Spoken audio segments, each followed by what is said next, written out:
How to stop WhatsApp auto download photos and videos on iPhone. Hello everyone, welcome back to our channel. In today's video, I'm going to show you how you can stop WhatsApp auto download photos and videos on your iPhone.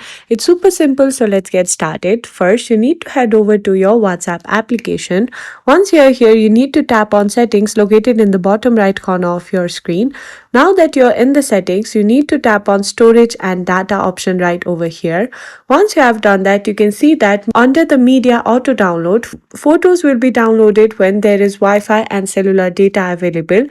Now you need to go ahead and tap on never, and you need to repeat the same thing for audio, you need to repeat same thing for video and for documents as well.